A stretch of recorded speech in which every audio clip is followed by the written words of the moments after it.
Hello guys, welcome to the new day and the new vlog. Indian railway ಸಿಸ್ಟಮ್ದಾಗ toilets ಎಲ್ಲ ಹೆಂಗಿರ್ತಾವ ಅನ್ನೋದು condition ನೋಡಿರ್ಬೇಕು ನೀವು. Who is responsible for this condition, people are the government? ಜಪಾನ್ದಾಗ government ಮತ್ತು ಜನಗಳು ಇಬ್ಬರೂ ಸೇರಿ ಕೆಲಸ ಮಾಡ್ತಾರೆ, ಅದಕ್ಕೆ ಇವ್ರದಿಷ್ಟು ಸಿಸ್ಟಮ್ ಚಲೋ ಡೆವಲಪ್ ಆಗೈತಿ. ಜಪನೀಸ್ ಗೌರ್ಮೆಂಟ್ ಪಬ್ಲಿಕ್ ಯೂಸೇಜಿಗೆ ಫೆಸಿಲಿಟೀಸ್ ಚಲೋ ಪ್ರೊವೈಡ್ ಮಾಡ್ತಾರೆ.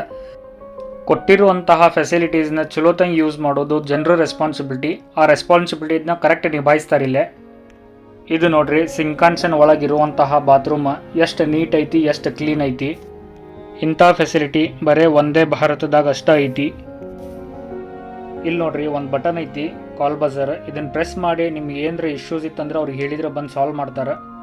ವಾಶ್ರೂಮ್ ಯೂಸ್ ಮಾಡಬೇಕಾದಾಗ ಸೌಂಡ್ ಏನರ ಇತ್ತಂದ್ರೆ ನೀವು ಇಲ್ಲಿ ಬಟನ್ ಪ್ರೆಸ್ ಮಾಡ್ಬೋದು, ಮ್ಯೂಸಿಕ್ನು ಪ್ಲೇ ಆಕೈತಿ. That's all for today. See you in the next video. Thank you.